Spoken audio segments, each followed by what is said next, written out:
ეს კანონი საჭირო არის, აუცილებლად გასაკეთებელი იყო მსგავსი რაღაცა, ოღონდ დაალაგებულად და არა ესე, როგორც ეხა ქაოსურად ხდება და არავინ არ არის. ანუ აპარატი უნდა გქონდეს. კი, რა თქმა უნდა, მარტივი ხელსაწყო არის, დეციბელმეტრი არის ეს, რომელიც ზომავს ხმაურს. ამას აქვს თავისი სტანდარტი.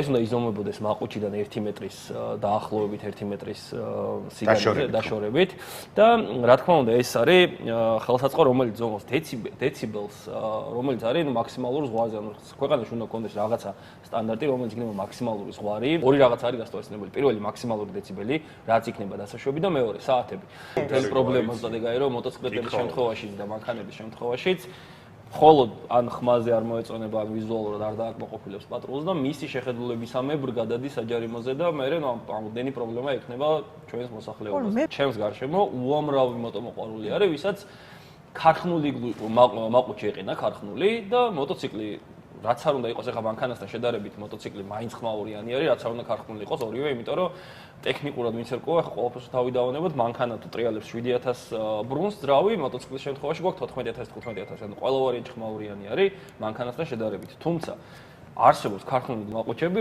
რომლებითაც დღეს გადაყვანილია მოტოციკლები საჯარიმოზე, იმიტომ რომ უბრალოდ საპატრულო ეკიპაჟებს არ აქვს ცოდნა შესაბამისი რა. ლადო, ასევე როგორც ვიცი არსებობს ქარხნულად გამოშვებული მოტოციკლები, რომლებსაც სპეციალურად აქვთ დაბალი ხმა და შესაბამისად უსაფრთხოების მიზნით მე მფლობელი უზრდის ამ ხმას, რომ გაიგონ, დაინახონ, შეამჩნიონ მცხოვრებს.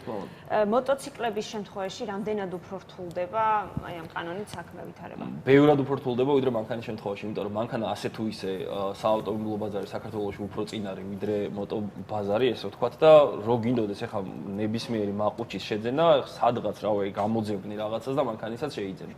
მოტოციკლის შემთხვევაში არ გვაქვს ის ფუფუნება, რომ ჩვენ წავიდეთ და სიტყვაზე ელიავაზე მივიდეთ და დაშლილებში ნახოთ ეს მაყუჩი მოტოციკლის და შევიდეთ. ეს უნდა გამოვიწეროთ, ჩამოვიტანოთ.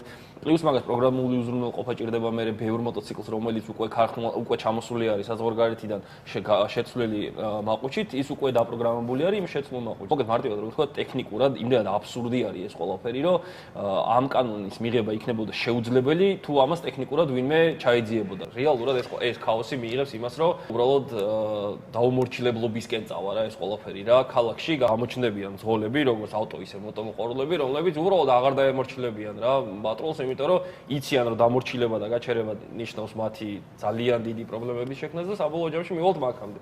თუ არ გვინდა და თუ გვინდა რომ ეს ყველაფერი თავიდან ავიცილოთ, გავუსწოროთ თვალი იმ რეალობას, რომ რაღაც კანონმდებლობს რაღაცა უცოდინრობიდან გამომდინარე შეეშალოთ.